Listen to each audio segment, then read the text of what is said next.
Hooliganz Haunted Hangout at Randy Roscoe's HORD Museum. And here with Randy and Laura. So Randy, how did you come up with the name HORD Museum? Just look around. I'm a hoarder, so I wanted something that would go with that. So I started thinking about the subject matter here in the museum, and I thought, well, I do have a lot of horror / Halloween, occult items, rock and roll, and death. So I thought, okay, I'll just spell it a funky way and I'll have something unique. So that's how I came up with the name. And I've been collecting very heavily for close to 30 years.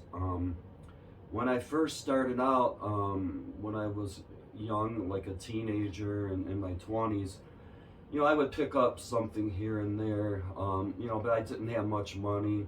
I was just a typical teenager, I was struggling.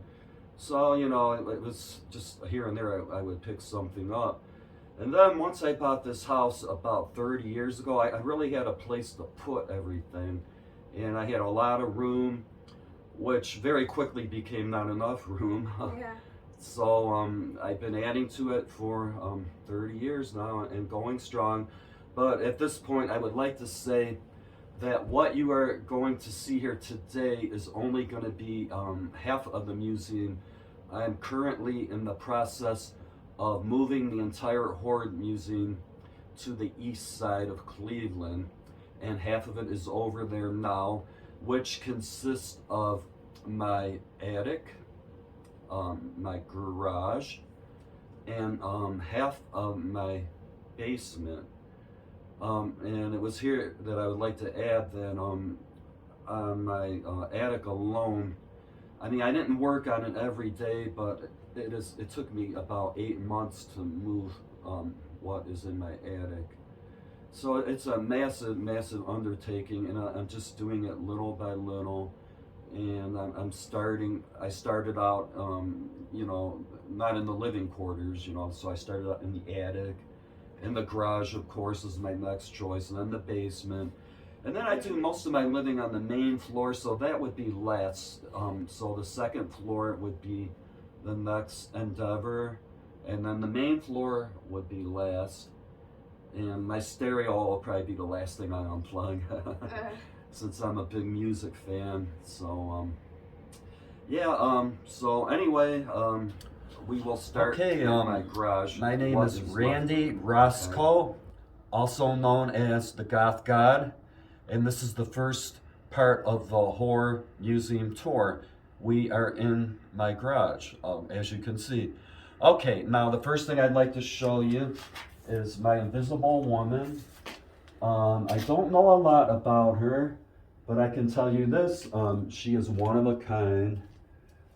And that's about all I really know about her. I don't know how she was made or anything. The next thing I would like to show everybody is this coffin here. This coffin was used in my movie Revival of Darkness. And it is one of a kind because it was hand painted, and the border, all the borders are glow in the dark paint, so the borders of the coffin actually glow in the dark. Okay, the next thing I want to show is my pride and joy, my license plate collection. As you can see, it's pretty unique. And the biggest part of it, I gotta tell you, I bought off of a lawyer. I'm not going to disclose his name, but he's the one that really got me started on this collection. And most of them are real. The only ones that aren't real, to my knowledge, are the Ghostbusters one here, the Death 666, and the Mothman. But that Mothman is very limited. The guy I bought it off of, he had them specially made. And I think he said he did 100 of them. Other than that, these are all real license plates. And you did not see anything like that. That's really Kentucky, too.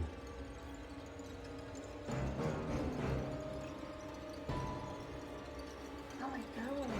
Yeah. Kentucky's the Bible Belt. Right. It's the Bible Belt,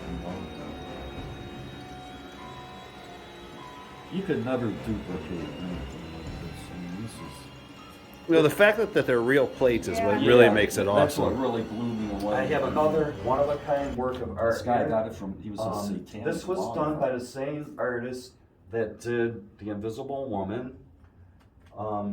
This is, like I said, this is one of a kind, and it's a scarecrow.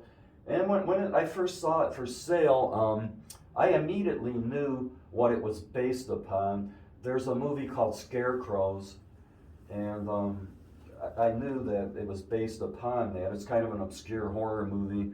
And I did ask him about it, and I was right. So anyway, this is my one-of-a-kind Scarecrow. And this is all welded together. I mean, this thing does not come apart. And it is, the framework is metal. So I mean, it's heavy duty, it's the real deal. Okay, I have another one-of-a-kind work of art for you. This was also done by the same artist that did The Invisible Woman, The Scarecrow, and he did this, and I have one more piece by this artist.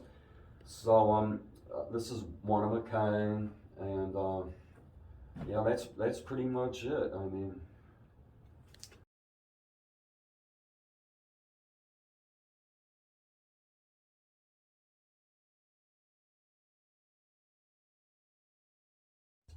Okay, I'm just trying. I never noticed. I just noticed something on here. I was just trying to read what it says. Cider, S-E-H-A cider. Oh, okay. Yeah, Oh, it's here like it a is. stamp all over. Cider. Oh, okay.